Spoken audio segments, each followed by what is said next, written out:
Shalom, bagaimana kabarnya hari ini anak-anak? Semoga saya semua ya dan selalu dalam lindungan Tuhan. Nah, baiklah anak-anak. Pada pertemuan kita pada kali ini, kita akan membahas mengenai mengenal kasih Bapa melalui cerita anak yang hilang yang terdapat dalam Injil Lukas pasal 15 ayat 11 sampai 32. Nah, sebelum kita masuk ke dalam materi ajar kita, yuk kita sama-sama dulu mendengarkan cerita mengenai anak yang hilang.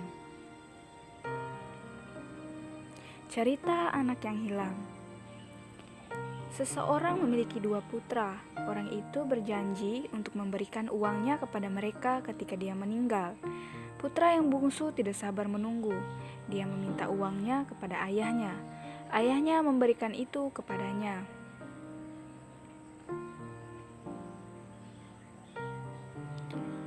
Anak itu membawa uangnya dan pergi dari rumah. Dia pergi ke negeri lain. Anak itu berbuat dosa berulang kali. Dia menghabiskan seluruh uangnya.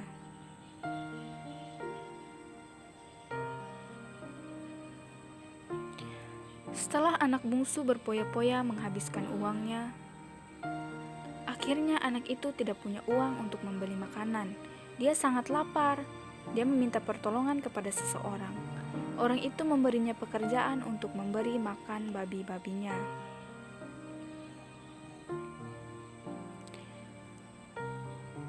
Lalu anak itu merasa sangat lapar, sehingga dia ingin makan makanan babi itu. Dia tahu bahwa para pelayan di rumah ayahnya memiliki makanan yang lebih baik untuk dimakan daripada yang dia makan.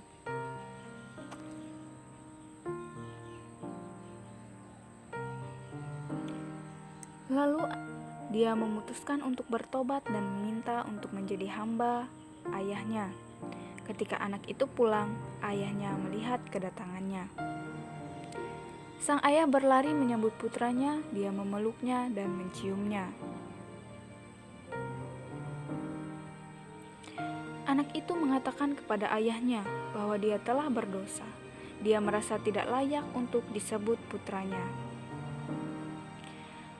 Lalu sang ayah meminta hambanya untuk memberinya pakaian terbaik dan mengenakannya kepada putranya. Hamba itu memakaikan sepatu di kakinya dan cincin di jarinya.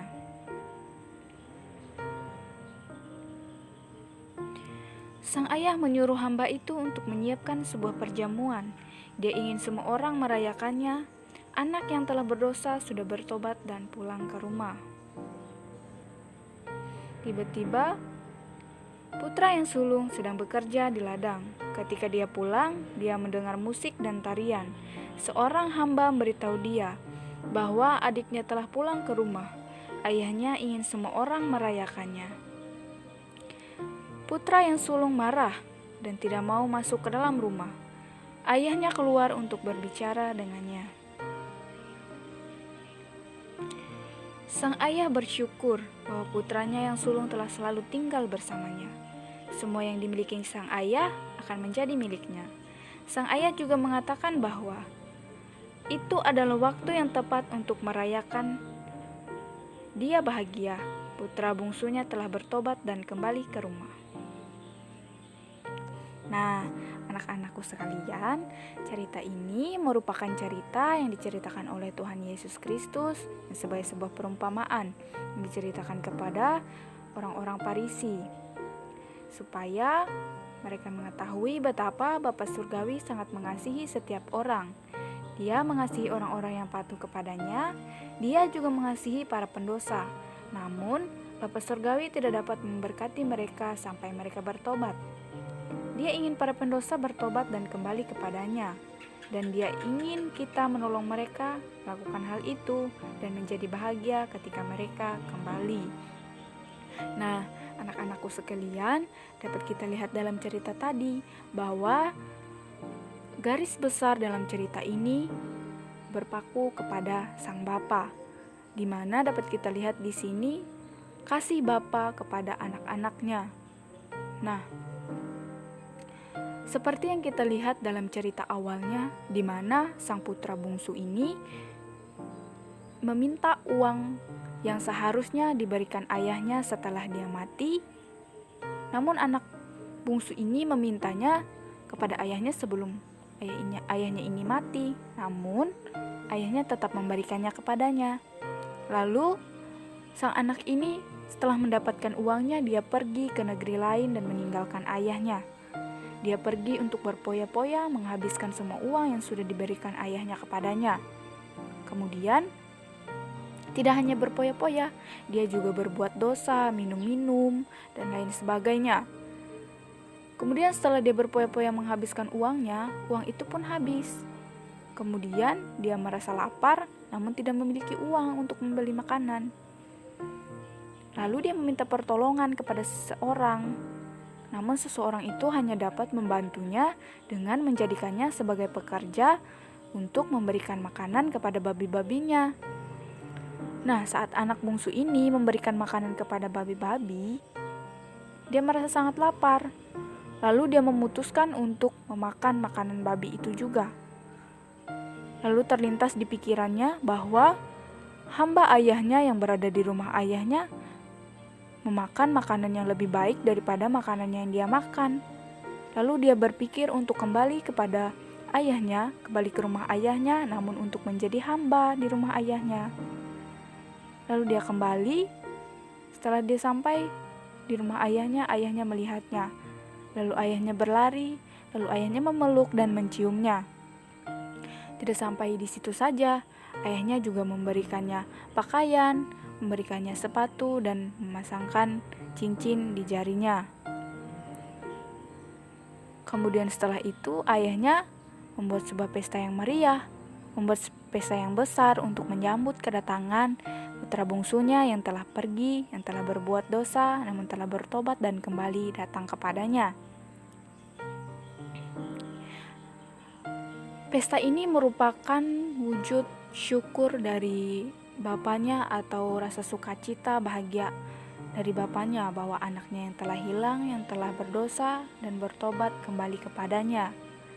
Nah, di sini kita lihat bahwa kasih Bapa itu sangat luar biasa. Dia mampu mengampuni anak bungsunya ini, anak bungsunya yang telah pergi meninggalkannya, anak bungsunya yang telah melakukan dosa, anak bungsunya yang telah berpaling darinya. Namun anak bungsu ini telah bertobat dan mau kembali kepada bapaknya, dan bapaknya tetap menerimanya. Nah, anak-anakku, dapat kita lihat bahwa kasih Bapa itu sangat luar biasa dalam kehidupan anak-anaknya. Nah, setelah ayahnya membuat sebuah pesta, anak sulungnya sedang bekerja di ladang.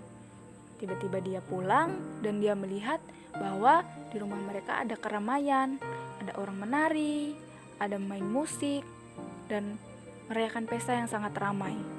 Kemudian dia bertanya, mengapa ada pesta? Lalu seorang hamba datang kepadanya dan menceritakan bahwa ayahnya membuat sebuah pesta kepada putra bungsu yang telah kembali. Itu adalah wujud bahagia bapaknya membuat pesta yang sangat meriah untuk putra bungsunya. Lalu mendengar hal itu, si putra sulung ini marah. Dia marah kepada ayahnya dan tidak mau masuk ke dalam rumah. Melihat hal itu, ayahnya keluar dan mendatangi putra sulung untuk berbicara kepadanya. Dia mengatakan bahwa ayahnya ini sangat bersyukur dan sangat bahagia bahwa putra sulungnya selalu bersama dengannya. Dan dia sangat bersyukur atas itu, dan ini harus dirayakan. Dan kemudian juga dia juga sangat bahagia karena putra bungsunya telah kembali kepadanya dan telah bertobat dari dosa. Nah, seperti itulah kasih Bapa yang dinyatakan dalam kehidupan anak-anaknya, yang dapat kita lihat dalam cerita anak yang hilang ini. Jadi apakah kasih Bapa itu? Nah, kasih Bapa itu adalah kasih yang diberikan oleh Bapa kepada anak-anaknya, seperti yang kita lihat dalam cerita tadi, yang diberikan Bapa kepada putra bungsunya. Kasih Bapa itu mampu mengampuni, mampu menerima, mampu memberi, dan kasih Bapa itu sangat kasih yang penuh dengan kelemah lembutan. Namun dalam cerita ini kita mendengar bahwa ada Bapa, ada putra bungsu, dan ada putra sulung. Pastilah kita bertanya-tanya, dalam cerita ini yang dimaksud dengan Bapa itu siapa? Yang dimaksud dengan putra sulung itu siapa? Yang dimaksud dengan putra bungsu itu siapa? Nah, di sini Ibu akan menjelaskan bahwa yang dimaksud dengan Bapa di sini adalah Tuhan kita Yesus Kristus. Yang seperti kita ketahui bahwa Tuhan Yesus adalah Tuhan yang penuh dengan kasih. Tuhan Yesus adalah Tuhan yang mengasihi kita, dan Tuhan Yesus tetap mau menerima kita, tetap mau mengampuni kita walaupun kita dalam keadaan berdosa, dan di saat itu kita bertobat, tangan Tuhan tetap terbuka bagi kita dan Tuhan Yesus tetap menerima kita. Nah, seperti itulah yang digambarkan di dalam cerita ini tadi, bahwa Bapa mengampuni anaknya yang telah berdosa dan kembali kepadanya. Lalu, siapa sih putra bungsu itu? Nah, putra bungsu itu digambarkan sebagai seorang manusia, seorang anak manusia yang telah jatuh ke dalam dosa, yang telah pergi jauh meninggalkan Tuhan, yang telah berbuat dosa sangat banyak. Namun dia menyadari kesalahannya dan mengakui dosanya di hadapan Tuhan dan mau bertobat dan kembali kepada Tuhan. Nah, itulah gambaran anak bungsu itu, di mana seorang manusia yang berdosa dan bertobat kepada Tuhan, yaitu seperti yang diceritakan dalam cerita tadi, digambarkan sebagai seorang bapa. Nah, kemudian putra sulung itu adalah seorang manusia yang tetap menetap dan tetap tinggal bersama dengan Allah dan tetap memilih Allah di dalam kehidupannya. Kemudian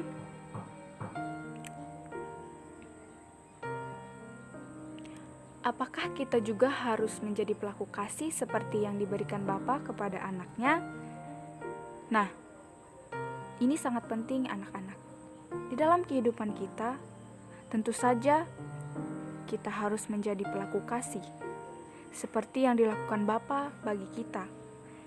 Dilakukan Bapa dalam cerita, dilakukan Bapa kepada putra bungsunya, kepada putra sulungnya juga, di mana dia merasa sangat bersyukur dan sangat bahagia kepada anak-anaknya yang satu mau bertobat dan satu tetap menetap dan tetap menerima Tuhan. Nah,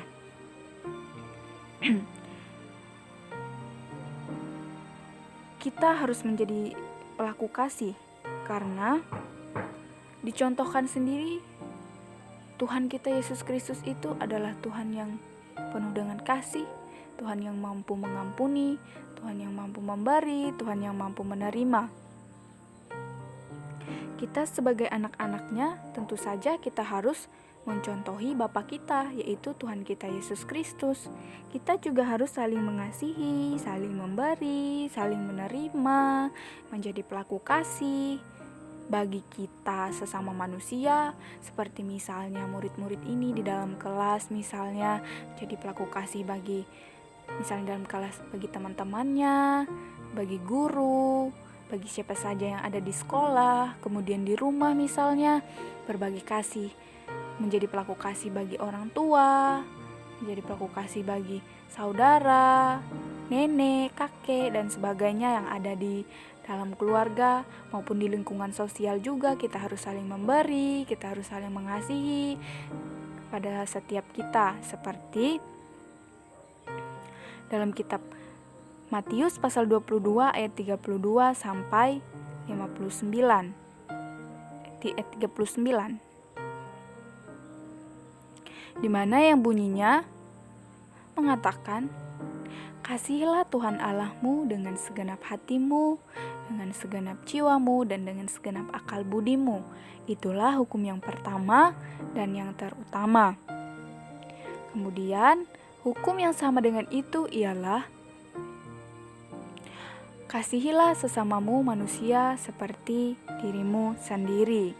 Nah, di sini dalam ayat ini sangat jelas mengatakan bahwa kita sebagai manusia harus saling mengasihi.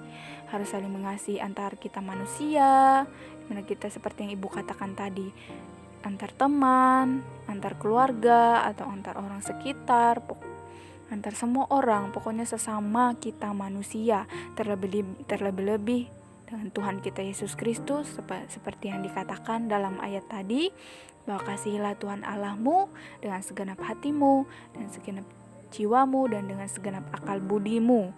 Nah, di sini kita disuruh untuk mengasihi sesama, mengasihi keluarga, dan sebagainya, terlebih-lebih akan Tuhan. Nah, kesimpulan untuk materi kita pada hari ini adalah yang pertama, kasih Bapa adalah kasih yang sempurna yang diberikan Bapa kepada anak-anaknya, yang tidak lain bahwa Bapa adalah Tuhan kita Yesus Kristus dan anak-anaknya adalah kita sebagai manusia. Kemudian yang kedua, hendaklah kita menjadi pelaku kasih dalam kehidupan kita seperti yang dilakukan oleh Bapa kepada putra bungsu yang telah meninggalkannya namun mau bertobat. Kita harus mampu mengampuni, mampu menerima, mampu berbagi di dalam kehidupan kita, karena seperti yang kita lihat bahwa kita telah mengasihi Tuhan dan sesama kita seperti dalam Matius pasal 22 ayat 37 sampai 39 tadi. Nah, kesimpulan yang ketiga, kita juga harus selalu dapat menyadari kesalahan kita dan mau bertobat dan kembali kepada Bapa kita Tuhan Yesus Kristus, karena Tuhan kita adalah Tuhan yang penuh dengan kasih dan pengampunan. Jadi dalam kehidupan kita ini kasih sangatlah penting, seperti yang dinyatakan dalam materi kita ini, yaitu kasih Bapa yang digambarkan dalam cerita anak yang hilang ini, di mana Bapa mengampuni, di mana Bapa menerima kembali anak-anaknya dan bersyukur atas anak-anaknya yang baik yang telah meninggalkannya dan lalu kembali, dan juga yang tetap menetap kepadanya. Nah, untuk pertemuan kita pada hari ini cukup sekian sampai di sini yang dapat Ibu sampaikan. Semoga apa yang Ibu sampaikan dapat bermanfaat dan dapat diingat selalu dan dapat diterapkan di dalam kehidupan anak-anak sekalian. Terlebih juga dalam kehidupan Ibu dan semua orang, baik dalam keluarga kita dan dalam lingkungan bermasyarakat, kita harus dapat menerapkannya. Nah, sekian untuk materi hari ini. Sampai bertemu di pertemuan berikutnya. Shalom, sekian dan terima kasih. Tuhan Yesus memberkati.